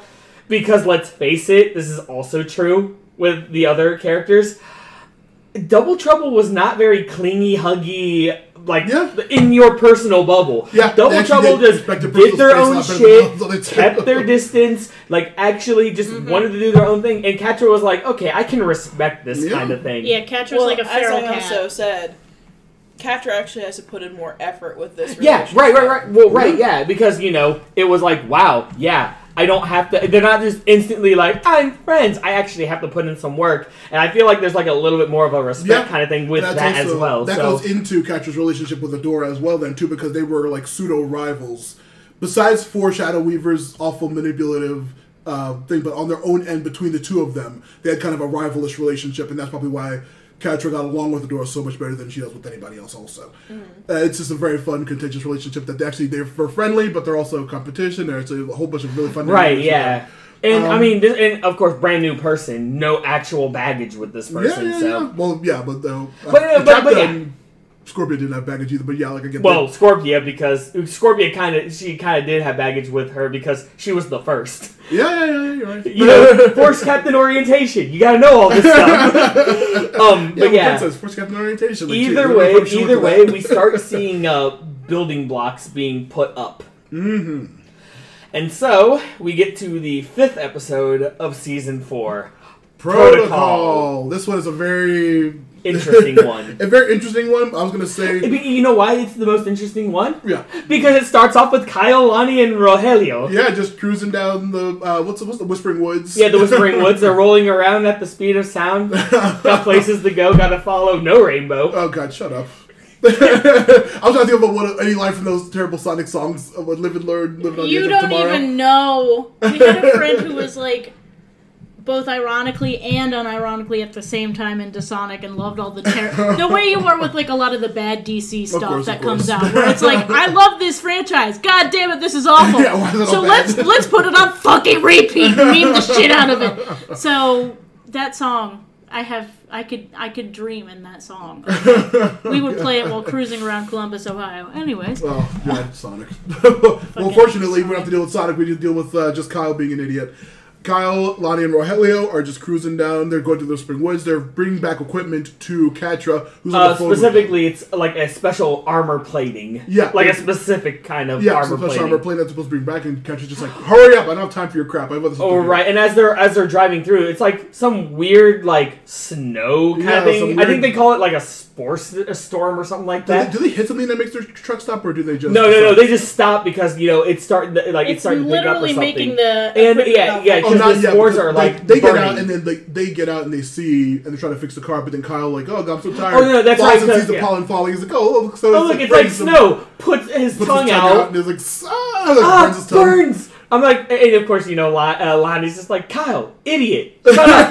Get back in the goddamn truck, you idiot. And no, because it starts burning. They notice it started burning. Yeah. Then they all just run back into the truck. Yep. We also do intercut with. Once again, She-Ra trying to get some information from Light Hope on what the hell is going on. And Light Hope is doing absolutely nothing for that. Yeah, Light Hope is very unhelpful, saying okay, just keep trading, don't worry. And then she leaves. Eventually.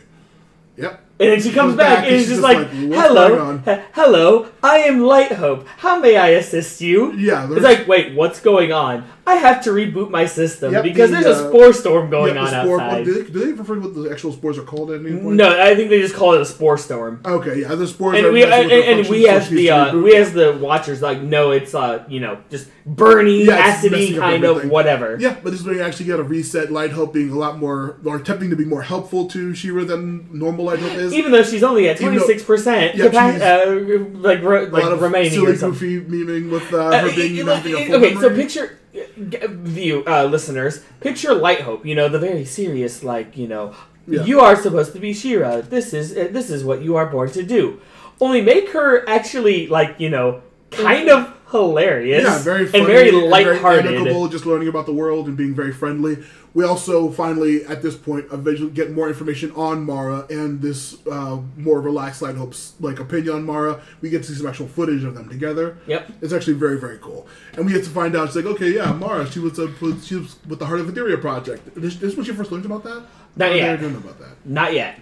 Okay, that's towards the end of it. Not specifically, I mean No. That name drop is towards the end. Yeah, but we actually get to see Mara bringing flowers to Light Hope, and then just saying this is really friendly at this point. You're jumping the gun a lot, actually, because this is when Light Hope's like, "Don't worry, I'm rebooting. Look, I learned how to make spiders." Yeah, and there's fights between Too bad. Wait, can you not turn? Can you turn them off? Can you bring them there? Sorry, I'm not fully loaded yet. And then of course Adora's trying to get information, but unfortunately that information hasn't been loaded yet. And then we intercut more to Lonnie, Rogelio, and Kyle, where they're like, "Hey, we got to go out there. We got to repair." They keep coming back to Catra saying, "Hey, we're stuck in the storm." She's like, "I don't care. Just get back here." Yeah. Hordak does not want that plating damaged, so you bring it back here on the double, or else. And of course, Lonnie, after they hang up, Lonnie's just so pissed off. Yeah, it's just like, what's wrong with Catra? She's such an asshole. And Kyle's like, dude, guys, I mean, we grew up together. She's probably, stressed out. And Lonnie's like, dude, are you fucking serious? We, the three of us, were expendable extras in this goddamn show. And then they're like, she doesn't give a shit about us. And since they have to go out to repair the truck, they're like, hey, let's try playing it's like rock, paper, scissors, only it's like shield robot gun or something like that. But it's rock, paper, scissors. And they keep either tying or they keep tying, because there was one time where they actually had one of each. Yeah, it was very funny. It was and then Kyle decides, hey... No, not Kyle, it's Rogelio. They're like, okay, well, what are we supposed to do in the meantime? Oh yeah, at first Rogelio pulls a ball in a cup, but then Kyle's like, aha, I have an idea. Literally makes a game up on the fly where he wins and doesn't have to go out. Every time he does anything, he gets points. Every time anyone else does something, it doesn't. It was like, you're a fucking idiot, Kyle. Yeah. And yet they went with it. But then after all of this upsetness, Kyle's like, you know what? Fine, because we're cutting way back and forth between Of course, there's a lot of intercutting, but it's a very straightforward plot. And then Kyle's like, you know what? Fine. If this is the way we're going to be, if we're all going to be upset, fine. Gets a helmet, gets the fixie tool. He's like, I'm going out. And Lonnie's like, dude, don't be an idiot. And Rogelio's just rolls eyes, whatever. Yeah. Kyle just bolts right on out. Yeah, he actually goes out. Even Lonnie and Rogelio are like, someone needs to get out of there and get that idiot. Yeah. And then even to the point where he's getting burnt, but he's actually beginning to repair the wires. Repair the wires and stuff. And even Lonnie's like, you made your point. Yeah, get back in here, you idiot. Get back in here. He's like, dude, shut up. We gotta actually fix this, because Catra's gonna get even more angry if we don't. Yeah. So, hey, actually, no, he doesn't even say anything. He's like, dude, you made your point. Get in here, you idiot. Turns off intercom. Yeah. Just fixes everything. And then even Rogelio and Lonnie are like, because he actually repairs it. But then he passes out in the acid. Yeah, in the acid spore stuff. And Lonnie and Rogelio are like, we got to get him out of here. Yeah. Looks at the plating that is specifically not to get damaged. Do not damage this plating. Puts it up, and it lasts quite a bit of time. They actually Rogelio grabs the thing, okay, I have to finish the fixing, and he looks, and he's just like, he finished it. Yeah. Shit. Yeah, he actually finished it. They go back in. And then Kyle like wakes up, he's laying on the bed, Yeah. like, what's going on? And Lonnie's like, you're a fucking idiot. Yeah, you're an idiot. But you need to, calm down, be, just lay down, and everything. Yeah, we're actually kind of happy you happened to fix the thing. Yeah. And Rogelio is, a lizard man, just speaks in weird grunts He gives and a long stuff. speech in lizard speak. Yeah, in lizard, and Lonnie and Kyle just look at each other like, what the fuck is he saying? Yeah. To the point where after that Poor long lady. speech, Kyle's just like, you too, buddy. Apparently it worked because he just like, Lonnie's like, keep your foot elevated because, it got damaged. We're getting out of here. And they do. Yep. Meanwhile, as all that's happening, because I'm not going to do the whole Of course, yeah, they're intercutting with, something happens with the loading of Light Hope. So, at 36%, and so Adora has to do a manual override to finish everything. Yep. And there's a left and a right switch where Crystal has to go to. So, Light Hope is like, I am 36% sure that you have to put it in the left one. Puts it in the left one. It failed. Yeah, of course. And then, of course, Adora just is 110% done with this shit. It is like, look, I'm pissed off because you never tell me anything. Yep. Nothing ever goes right here. It's like, you don't care or anything like that. It says something, and then Light Hope disappears. Where then you see her, like, Light Hope looking at, like, a memory from the past the of her and Mara. Hologram. Yeah, it's a hologram that was a memory from the big past. The flower field. Yeah, look at the flower. And, like, Light Hope being a machine, like, I do not process emotions. Yeah. But you actually see she is being emotive. Yeah, she's like, very obviously... Like, completely similar to current Light Hope, never like what other Light Hope was like original Light Hope. Course. And, it's like, okay, let's try this again. So, puts the crystal in the right spot. The loading is done. He's like, hey, you're... and then, of course, she goes back to regular Light Hope, who is just like, you have to do this. You have to do everything. Don't worry, you finish the Heart of Etheria project and all will be revealed. And she's like, oh, God, it's useless. yeah, useless. And then we see Light Hope looking at that memory. Yeah. And she's like, this should have been purged. Oh, no, actually, purged, yeah. She doesn't say anything to Adora about the No, Heart of Etheria. after she's like, okay, fine. Yeah, Adora leaves, and then she's like, oh, this should have been purged with all the other memories. Permanently delete.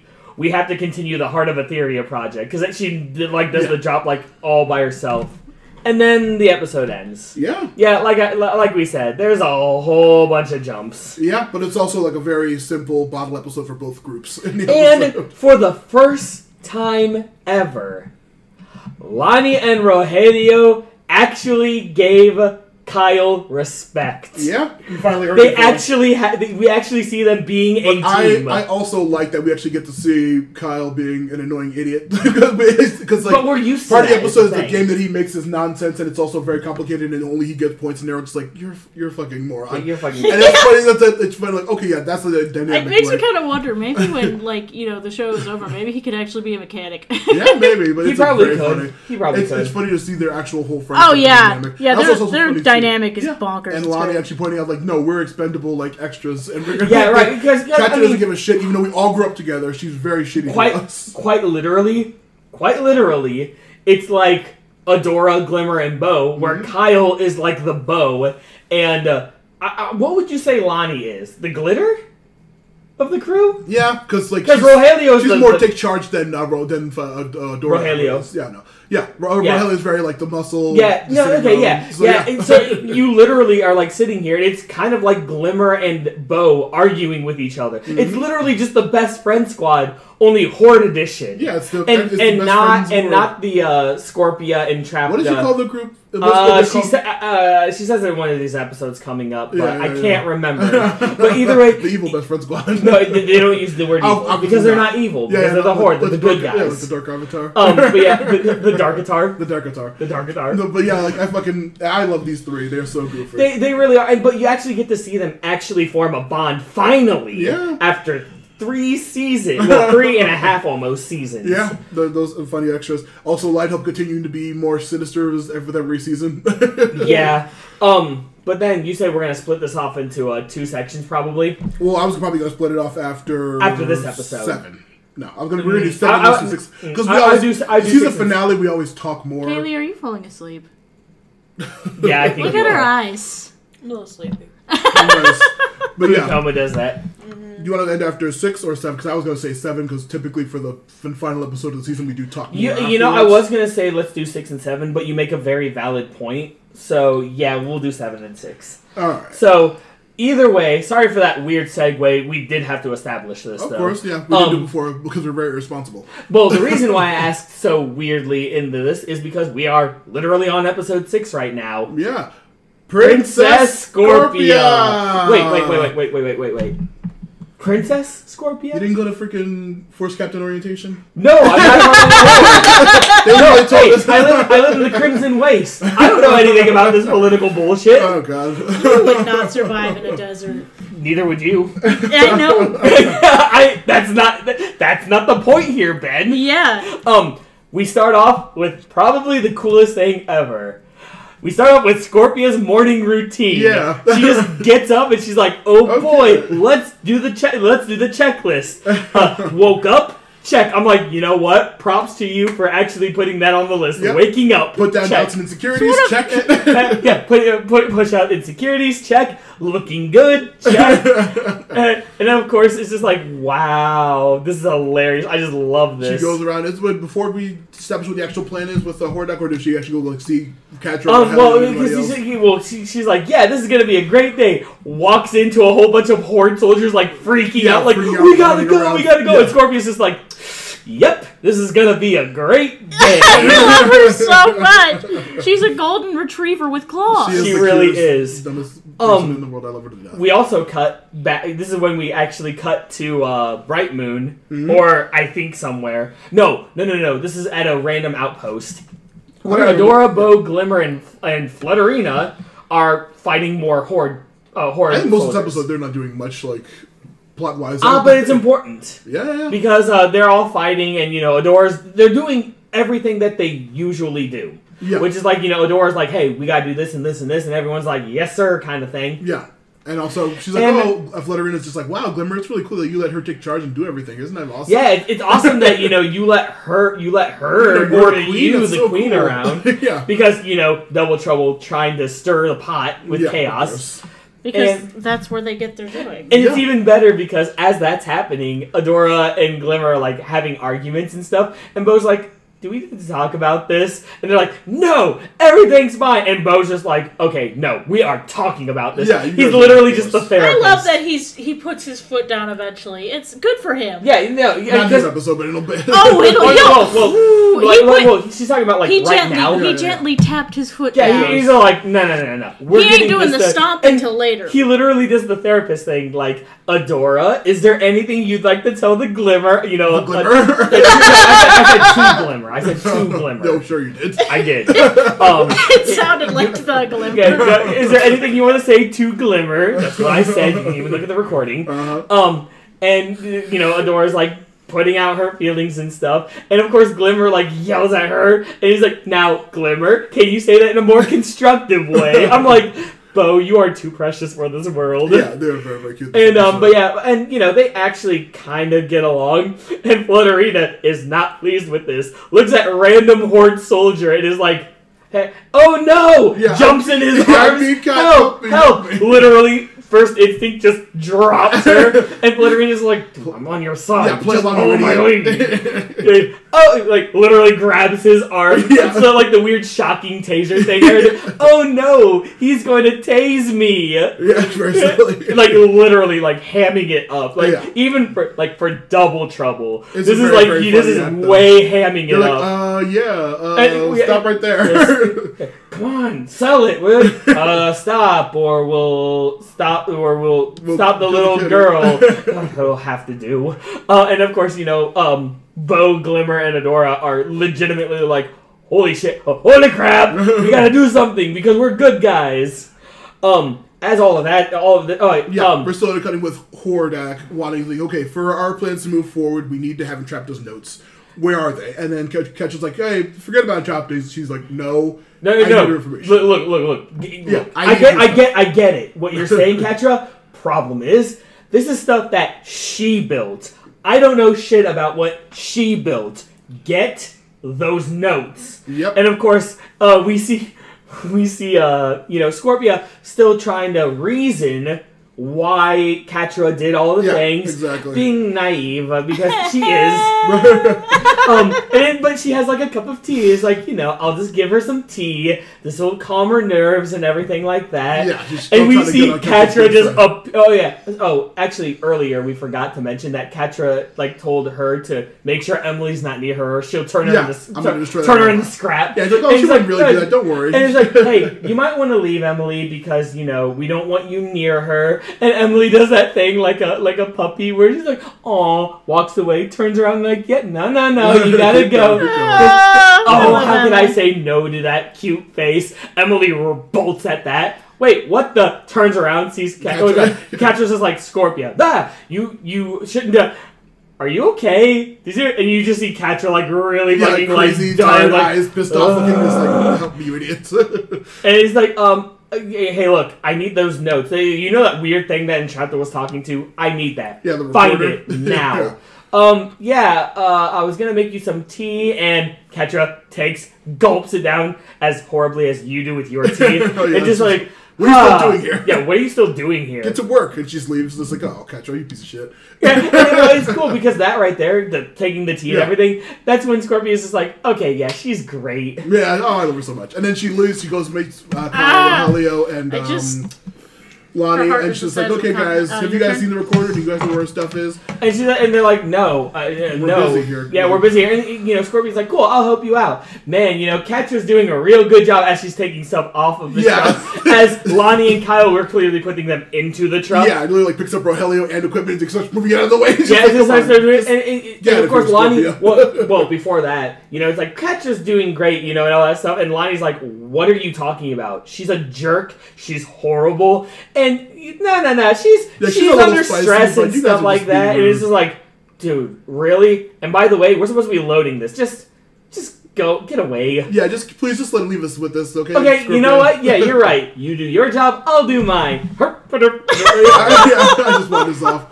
And then, of course, we go back to the fight with everyone. Yeah. Where you see, Glimmer actually was, using some of that sorcery that Shadow Weaver shot. And she's like, teleports one of the guards who had Flutterina. Yeah. Is like, hey, this is a truth spell. It'll force you to tell the truth.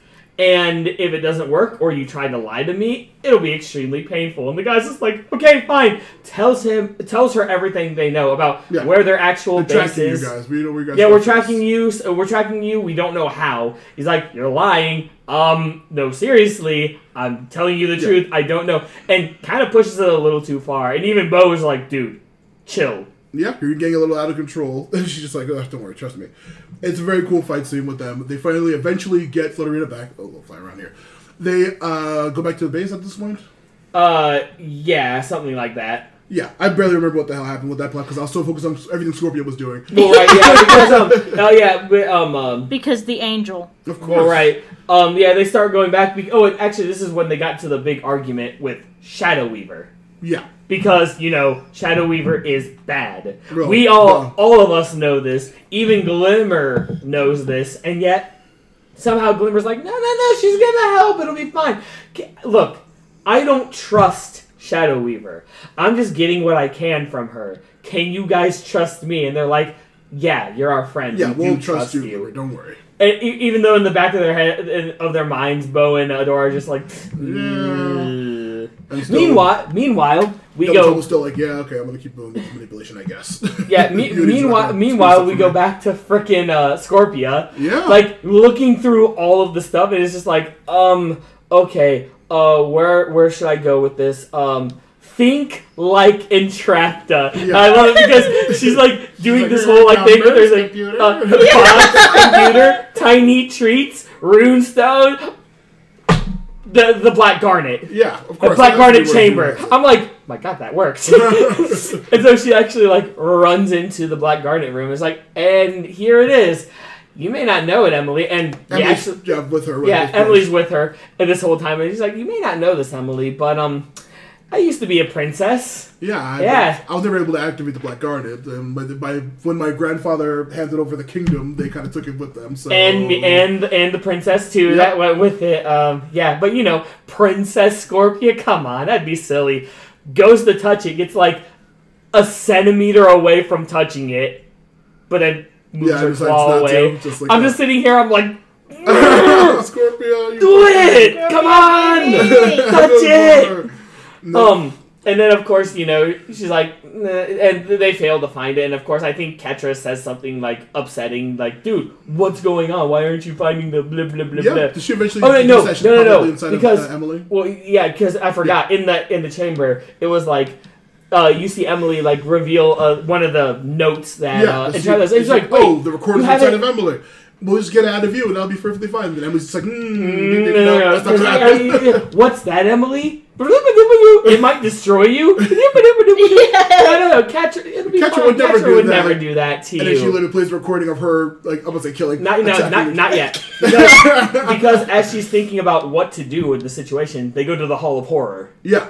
Also known as a section of Scorpia's home that has all of the like the royalty, murals and stuff from her hometown. And she's like, "Hey, look, it's the Hall of Horror. See, this is puts in a name. This is also puts in a name. This is Auntie Stabby, and this is Uncle Spiky, and I don't know this is their names. And this is Queen Pointessa. Yeah, it's like, wait, never mind. Those aren't the names. But this one right here, you see like a more regal one. It's like, that's my grandpa, who used to be the king. And then that's when she explains about the giving away of the garnet and the princess and everything like that. And he did a fine job. At least that's what the Horde told me.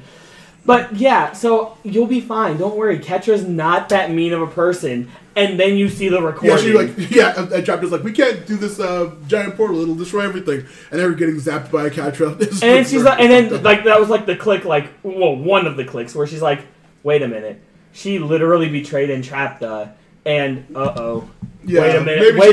Who knows? Yeah, maybe she's not. I got to think of something. And with that, she goes back to Catra. Yeah, she forms a plan to try to test Catra out. So she goes to Catra, she shows up and says, "Hey, I found the recording. It was actually inside of Emily." Like, oh, that stupid bot was actually used for something for once. And it hands her this broken piece of something. Yeah.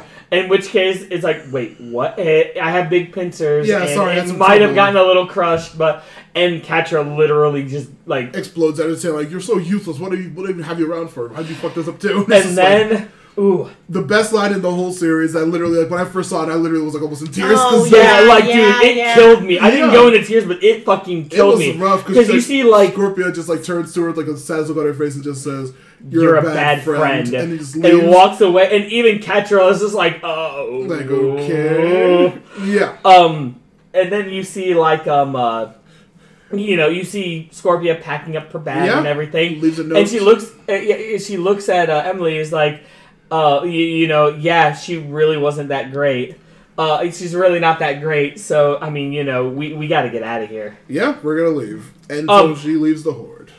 Yeah, well, before we forgot, we jumped a little bit. Other group? Before that happens, we go see Hordak, who's like, "Did you get the notes?" And Catra's like, "No, they got destroyed. Sorry." And she was about to give her the thing, give him the thing. Yeah. And he's like, "I had one job for you." And then that's when Catra's like, "Dude, seriously, get over it. Yeah. You don't need her. She was a traitor. You want to know something? You can do this without her. Get your act together." Yeah. In which case, Hordak sees another one of those little crystal thingies that entrap them in. He's like, "You're right. Give me another day. Give me another day, and I'll have this." Yeah. Then it cuts to Scorpia packing because she also mentions, it's a good thing that was a fake piece of junk. Yeah. But and then she's like, "Yep, we got to get out of here." We gotta get out of here. You with me, Emily? And of course, Emily, happy robot noises. It's like, I think this is one that, like, it was like the best duo squad or something like that. Best duo, yeah. Best friends, not best duo. Squad. Best friend duo. No, what did she call the group of the? I can't remember anyway. But she called. Oh no, that's what it was. Because it was the Super Pal trio. Because she's like, "Hey, you ready to go with you ready to go on a Super Pal duo field trip?"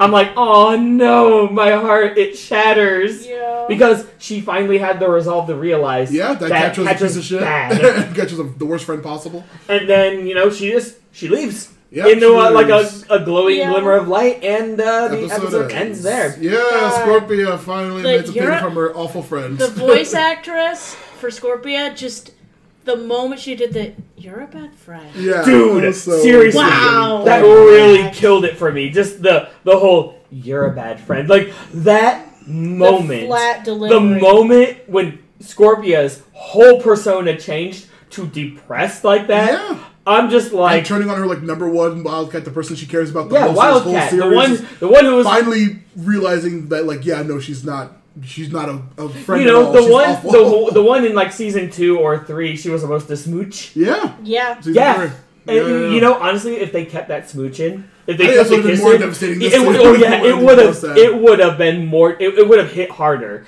And I mean, I'm not upset. But I am disappointed that they did not. Their dynamic was always very upsetting because of how happy and nice Scorpia was to what an awful monster that Catra was. And it was so... This made me... honestly, like I said earlier, like Catra dropped in my estimation for some reason this season. That just raised Scorpia a ton because it was so like, oh god. At this point... Pure. At this point, Entrapta will always be my favorite because I'll stay on a hill. Double Trouble did go from tied for first. Do you have a thing for nerdy girls or something? Yeah. I have a thing for Entrapta because she is more adorable. She is the most adorable character in this entire show. So anyway, aside from that scathing remark you just made, Double Trouble did drop to number 2, but Scorpia did jump. From like 5th or 4th to 3rd. Oh, because Scorpio was always like number 2 or 3 for me. Well, because you like Big Buff Cheeto. Yeah, but also come on, Jasper. Yeah, well, Jasper's like complete opposite personality. She is female himbo. Yeah. She's 100%. Big muscles. Yeah, she's a female himbo. And 100%. no brains. I mean, dude, literally, first time you see her, menacing aura in the shadows, then she pops out and goes, Kitty. Yeah. I'm like, dude. I love Scorpio, and I'm so glad that she's finally this made me raise respect for her a lot because she finally, because my biggest worry up to this episode was that she was just going to completely be oblivious, be like the abused who stays abused, never put her foot down kind of thing. But then this episode happened and she actually put her foot down, and I'm just like, good on you, Scorpia. I'm sorry you had to do it this way, but good on you, girl. Oh my god, I'm just glad that she finally broke that chain and just went off on her own. Yeah, 100%. I'm like, good for you, honey. You needed this. Oh, so good. But yeah, I absolutely love this episode. This is probably one of my favorites because we actually got more into the actual what's the evil zone that she's from? The horror house. The horror house was that one section. Yeah, the fright zone is the entire place. I think that was their kingdom. The kingdom is the fright zone, right? Yeah, the fright zone is where the horde lives. That is the entire. And then the Hall of Horrors is that small section that has all of the scorpions and stuff. Yeah, that's so cool. I love that so much. I wonder if that's like the actual original name in like the old it might be. show. All I know is I really a lot of the really Scorpia. punny names are from the original TV show. I know that. Like Because all those people were quite literally on drugs. Yeah. It's not an exaggeration. Silly names, and I love them all. Catra. Yeah, Catra. Who always hissed. I'm like, dude, stop making cat sounds. You're a cat, I get it, but stop making cat sounds, 80s Catra. Now we have one more episode. Yep. And this the is 7th probably, episode. This is probably one of my top two or three of this season. Okay, actually, you know what? I love this one to death. you saying doing 7 at first? Yeah. This is actually a perfect way to wrap up part 1 of this 2-parter. Because of how this episode ends. Episode 7. Episode 7. Mysteries. Oh, yeah. And it starts off ominously. We get everyone in Bright Moon. It's a stormy night. It's a dark and stormy night. Yeah. And you see Mermista is standing by a window. People are sitting in front of a fireplace. You see Flutterina. You see Frosta, Perfuma. Frosta, Perfuma, Mermista, Bo, Glimmer, Seahawk. Adora. Yeah, Bo, Glimmer, Adora. And it's just dead silent as they're all just sitting around. And out of fucking nowhere, Mermista just looks over, just stands on the table and says, I know why our plans failed today. It's because there's a Horde soldier, there's a Horde spy in Bright Moon, lightning flashes, and then title card. Yeah, and then like title card. Yeah. After that, it's like, what are you talking about, Mermista? Yeah. Mermista's like, dude. Every single time, we've been trying to find out that we were trying to have to track them. So, they were tracking Adora, or so we thought. But Adora was not even there this time. And and they did know about us. And of course, Mermista's just like, yes, so obviously, this is like a murder mystery. Like in the Mermystery series that I'm reading. Apparently, it's an 18-book series that she has read front to back, and that's how she knows everything about how mysteries work. It's very funny. Every single time she says something dramatic, lightning flashes. Yes, and Frost is like, how are you doing that?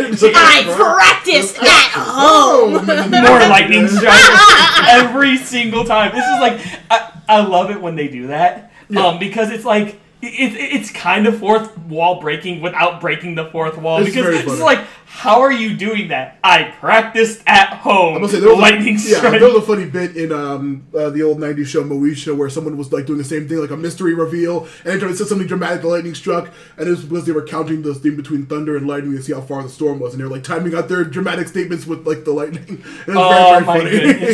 I love that. That's such a funny gag. But of course, as this episode is another bottle episode with them all together in the room, but they go over the mission and how it failed. A number of people keep having contradictory stories regarding, like, some people say, I was at my point, but then suddenly Mermista came up and told me to go somewhere else. And they're like, well, I was at my spot, and then suddenly Double Trouble, or not Double Trouble, of course that'd be funny. Frosta comes up and says, we need it over here, something's going on. And Seahawk's like, well, I was in this location, and Perfuma came to me and said to do this thing. Yeah, and everyone's just very confused about what's going on. And it's even better because they start interrogating everyone, including one of the guards. And including that flower hippie guy who's like, barely has any lines. Yeah. He just exists. And it's just, they're just trying. Also, what was it called? Entrapto's cooking staff pops up at one point. Because that was the that was the mission. They were trying to retake Drill. Yeah, and they failed. And that's why the cook and the butler and them you guys have been there the whole time. Like, tiny scone. Like, oh, thank you. Teeny scone, because they're used to doing that for Entrapto because tiny snacks. Yeah, it's very funny. But tiny everything. Apparently, apparently she's got like the appetite of like a baby bird, and she has to eat in tiny doses. Right? I don't know how she can not eat more than that. But anyway, and so everyone's like giving their different aspects. In between, we do finally see Double Trouble transform and call Catra again with more developments. Yeah, they're going crazy with trying to figure out what happened, and everything's going smooth. Don't worry about it. And at one point, when they're trying to figure out everything, make sure. I think they say like, okay, well, you make sure that they stay there. Yeah, they need to stay there. Our big plan is about to go through right now. So yeah, we're about to undergo the big plan. So keep them going. Yep, and Flutterina is just subtly kind of going around talking to different members of the groups, saying like, hey. I heard this and I heard that, just trying to keep them all distracted. Yep. We and do then, see... and then, like, as like, they're doing everything, they're trying to figure out things. I have to throw this in because Seahawk. Yeah. Who wants to see me do squats? Yeah, he's just like... And then they just literally push him out. He's just like, how dare they push away one of the suspects? They're all getting different viewpoints of Glimmer everything. wants to do a truth spell. She's willing to go back to Shadow Weaver again, and Dora's just like, are you insane? Shadow Weaver's evil. She's probably behind it too somehow. You can't trust her. Right. It's like you can't trust her. And then at one point, Glimmer's like, you know what? I'm done with this. I'm just going to go straight to the Horde, and we're just going to end this right now. And Adora's like, dude, seriously? You're going to do this alone? Again? Yeah, and it's a huge, giant fight. And, of course, Flutterina's just sitting in the thing, just kind of staring at her. It's kind of like, okay, Flutterina's saying, they're completely distracted, and then she goes off and finds Bo talking about the other communicator. They talk as they were talking. Something happens, and in the war room, the table is destroyed, and one of the main communicators is broken. Yeah, because even Glimmer gets her time to shine because this was intentional. This was sabotage, lightning strike. Yeah. But then they're all back in the place with the fireplace and everything, and Glimmer and Adora get really, really like into it with each other, like actually fighting with each other, kind of thing, at each other's throat. And it is mentioned by Bo that there's a second communicator, and so they're like talking about that. And as they're arguing, you notice one of the characters is missing, Flutterina. Where'd Flutterina go? So you see, like in one of the dark, like dining areas, he's like, "Come on, where's that other one? Where's that other one?" Lights turn on. Yeah. Everyone's there, like, "Hey, Flutterina, looking for something?" Yeah, I'm looking for the bathroom. And oh, come on, you drop the act. We know you're not Flutterina, but I just kicks Glimmer in the shin, starts running away, gets to the doors, and then gets trapped in a spell. A big, giant magical trap. And it's just like, wait a minute. And they're like, well, I mean, let's be honest here. In order to catch a rat, you need to have a trap. So, unfortunately, Adora's like, unfortunately, Glimmer and I went to someone who's good at that. Shadow Weaver. Yeah, and Shadow Weaver helped make a spell to trap you for this.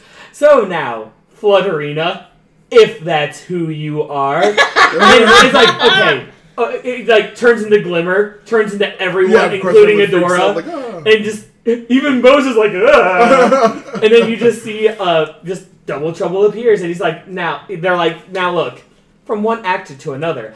That was really good. You really had me convinced that you two were at each other's throat. Let me guess. Is that from actual personal experience? Yeah. And they kind of like awkwardly look at each other. Awkwardly look side at each other. It's like now. Oh, that was brilliant. That was amazing. Tell us what the Horde's trying to do. Oh, honey. This was a distraction. Yeah. I wanted you all to keep doing all this. I mean, granted I didn't think you were going to catch me. Yeah. But by the time all of this has happened... Yeah, this was all for me to keep you guys here. And what's Mermisto's house? Yeah, Selenius is attacked by the Horde and is already being taken. And of course, Glimmer's like, that's not true. That's impossible. And Double Trouble's like...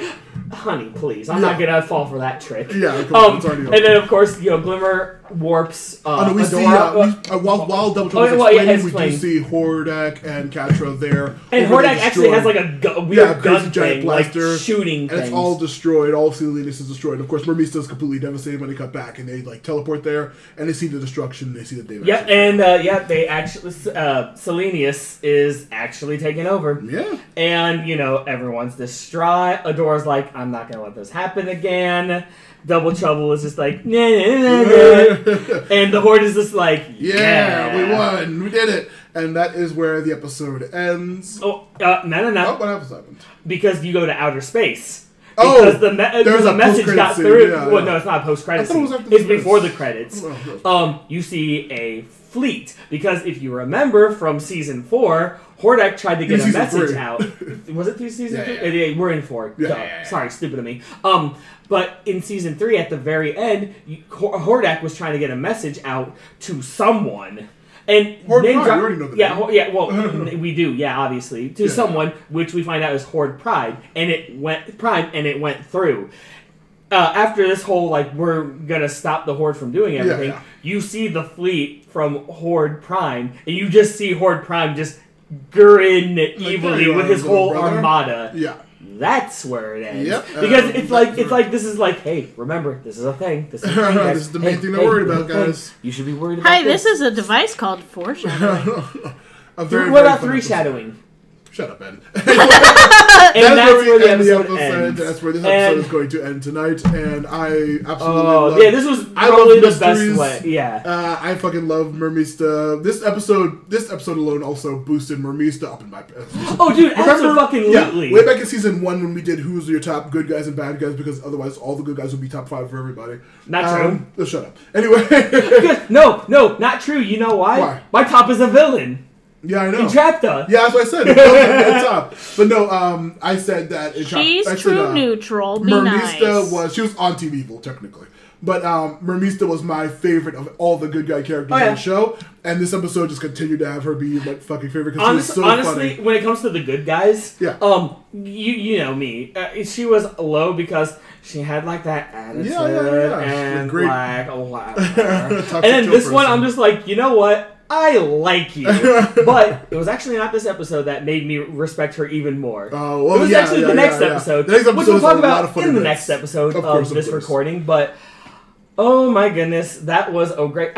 We the viewers of the show already knew, of course it's Flutterina, but I'm just glad that we actually got an episode where they figured it out. Yeah, and then we figured it out ahead of the actual show watchers because they were actually deciphering it, had a plan that they did off screen, and actually tricked Double Trouble.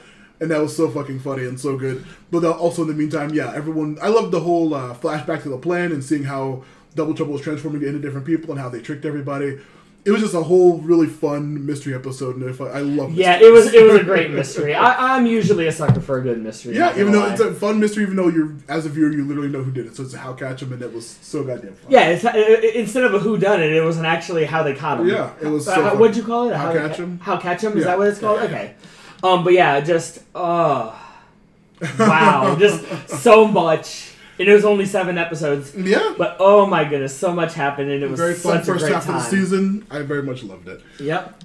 But yeah, we're gonna wrap it up today. We're gonna finish up the season hopefully in the next episode. Yep. So stay tuned, and since we're doing a 2-parter, we don't have to do our finisher because we're not leaving right now. What, you mean the plugs? Oh, you mean what? Yeah, the plugs or the sign off because we're doing a part 2. Okay, yeah. Then so this is the edit point. Yep, and stay tuned for next time. And when it comes to plugs, I still don't have anything, but because we've had a delay, the season, the holidays and stuff came out. I think I'm brave enough to actually say, because I've asked you about this a few times, I'm working on a project. Only, unlike the last time when I was working on it and it never came to fruition, this time I've actually been, working on doing stuff with other people to help out with my something that is horror themed kind of show for a Matthew Lewis podcast. Hell yeah. Looking forward to that. Yeah, but because we know someone over here has shameless plugs, Tara, what are your plugs? Yeah, go. I finally have a website. It is artoftaranester.com. And Tara is Tara, Nestor is Nester. Because everybody gets both of those wrongs for whatever reason. So I have the website. I used to have social media, but I haven't really updated it, so I'll have to work on that. But I finally have my website. You can take a look at my art, including some of the art I did for the Forgotten Minotaur King book. Oh yeah. Yeah, it looks really good. I didn't put the cover on there just because no, it's fine. it's gory. Yeah, I think when I looked at it, it was just for the podcast. Back cover. It was the back cover too. I have the back cover up there. Kaylee, what are your plugs? None. Yep, sounds about right. So, hey, Matt. Oh, okay. Best for last. Yeah, Matt. Well, no, we already got him. Tara's are the best. My best plugs. My artwork. Her artwork for my podcast. Fair enough. More than appreciated. It's We're amazing. We're going to work on an opening. Yeah. We have more. I also had more follow-up stuff, more projects with the groupers coming in the future, hopefully, too. But in the meantime, Matthew Lewis Podcasts on YouTube, Matthew Lewis Podcasts on Patreon, Matthew Lewis Podcasts on Twitter, Matthew Lewis Podcasts on everything else. Just look up Matthew Lewis Podcasts and then try to find me under the other Matthew Lewises that all have podcasts that are more famous than me. Check out my book, The Forgotten Minotaur King. Definitely fucking pick it up and give it reviews on Amazon. Then check out my other podcast, Movie Garbage, with my friend Ed, who's a frequent guest on this series. check out all that stuff. My other show, Perna and Mars, Indignia Mysteries, coming soon. Still forever in the, review, but hopefully it'll be up soon. Check out all of my shows. Check out my past podcasts. Check out Ben's future projects. And, yeah. Yeah, I mean, this was a lengthy episode. Yeah, well, it was medium for us, I think. Well, actually, for this series, yeah, it's actually pretty long. For this series, yeah. I mean, then again, we are back to the normal 13 episodes. Yeah, we tried to rush 6. We normally would have only recovered. Actually, no, I checked early on for Young Justice. We did do 4 or 5 for an episode. So yeah, so but those are also shorter. Yep. Well, from us to you here at Action Toon Bros, signing off here by telling you all to keep it sleazy. Kuvira's Gambit. We're gonna keep doing that forever.